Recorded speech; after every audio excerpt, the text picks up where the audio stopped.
TV when you need me. Hi, I'm Christine from Tebbitt Textiles. Today I'd like to share with you how I do my little concertina books. They're very pretty, perhaps not very practical, but they're such fun to make and to handle. So I'm going to show you inside some of the books, and then I'm going to show you how to do it. This particular one was my very first one, and I used a CD to score around the paper. I used an old tattered book for the pages, and then painted them with a watercolor paint so that you could see the writing through them. And then as you can see here, I then stamped it, went over with a roller graph and with some pretty patterns, things like that. So that was that one. I painted all the edges with gold. This particular one, I painted lots of lovely designs with different coloured papers. Again, using a CD for the template to create that. I've done bigger ones. This one's a larger one.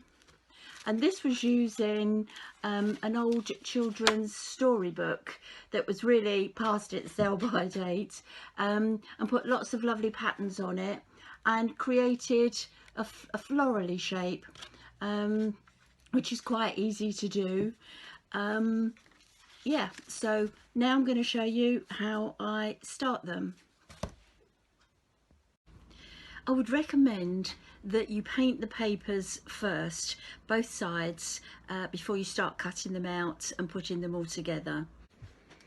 Okay, so the technique for folding them is folding them in half, like I've done here, and then fold them over again, and then open them up. That's the easiest thing to do. You've got some nice creases, and then what you do is you've got it in half, and then what you're going to do is you're going to bring it over to your line in the middle,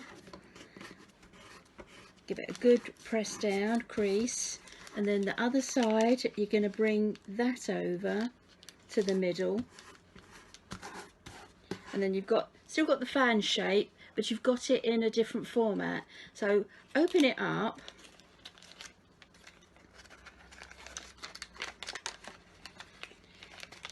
and then bring your crease lines together. Now check where you've got two nice sharp creases, bring them together in the middle, and then pop that one to it, and then pop that one down to it. Hopefully you'll make a better job than me. And there you've got the fan shape, so give it a good press, and that way when you stick it down, it opens up like that. So I hope you can see that. So I'm going to do another one.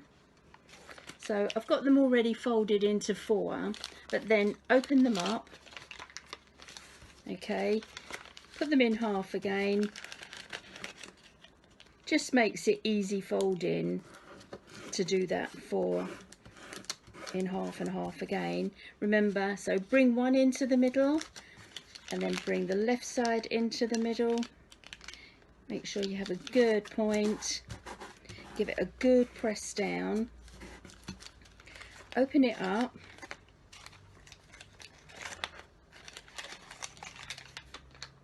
okay, and what I'm going to do is I'm going to find my 2 nice pointy creases that go the same way, bring them together, and then push that one in, and hopefully push that one in.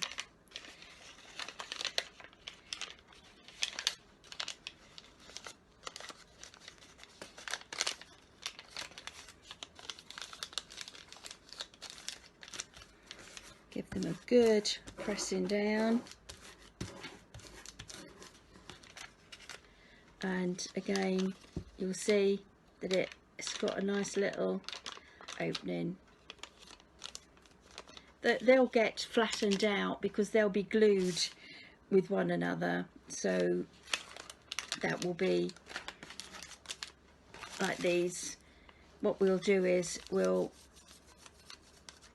put glue onto the outside, put them together, and then as you go along, glue on the outside, stick them down, and you'll go all the way along, glue, stick it down with all your pages and everything, and then I'll show you how to stick them down onto the covers.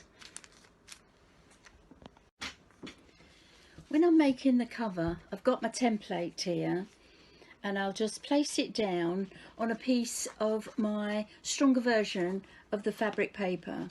It's got the felt on the back, and it's got a more substantial weight paper on top, and then I'll just gently mark it round and then cut it out.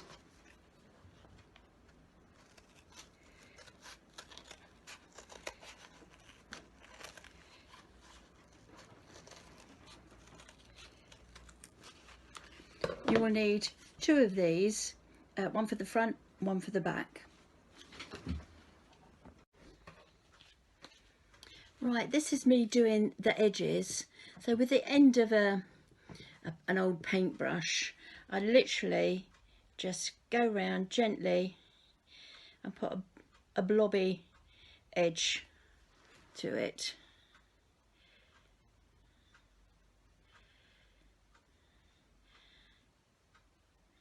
And you go all the way round.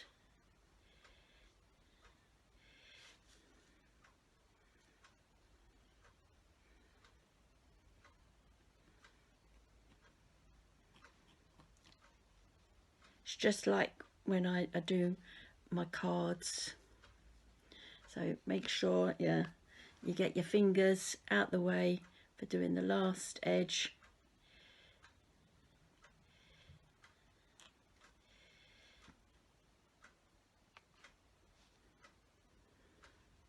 Do that with the back and the front of your cover, and as you can see, and then let that dry. Normally I will put it on a reel of thread, an empty one, and leave it there to dry. As I say, it can take a good few hours to dry, and then I will go round with the gold paint and just do exactly the same little dabbing movement all the way round, and it gives it a really nice edge. Right, putting the whole thing together now, I've got both my back and front all glued up around the edges and painted gold, as you can see. And what I've done is I've just glued a bit of ribbon on. They're going to be the fasteners if you need them. So lay it all down and then cover both the back and the front with some PVA glue.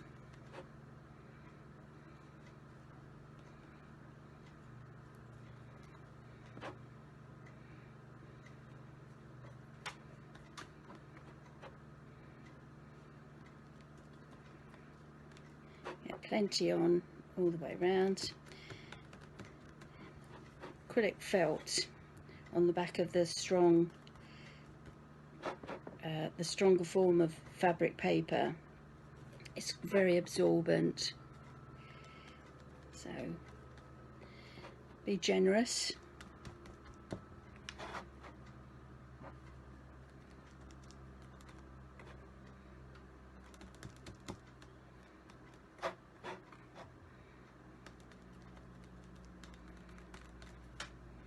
Right, put that to one side, and then I've got all my pages glued together, and as you can see, they all open up like little flowers, clusters, each and every single one of them. So now I'm going to very carefully put them down,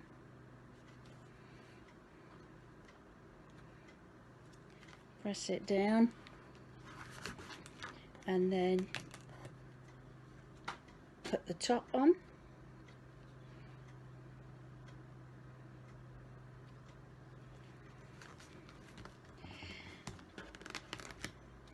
So there we are. Bring your ribbons together, and that way you've got a lovely little book. So when it all dries, you could keep a bottle on it to weigh it down, put it in the sunshine, put a bottle on it and let that dry, and you'll have a really nice little book. With some of the others that I've done, I've made them into heart shapes, and all you have to do is just trim off the top of the circle, as you can see, and make a little heart shape. Also with these ones, I've attached them to, it's ordinary normal fabric paper, and I've put a bit of acrylic felt on the back, and then I've sewn them round the edges. If you can see, it's a zigzag, a close-on satin stitch zigzag, and I've also put a little cord round the edges to give it a nice finish. So there's endless possibilities that you can do with the covers and everything to make such pretty books. This is the same paper that I've used to show you, and yes, you can just draw into them or draw on the papers before you put them in. It is endless. Anyway, I hope you've enjoyed watching me make this little book. Please have a go. Bye bye.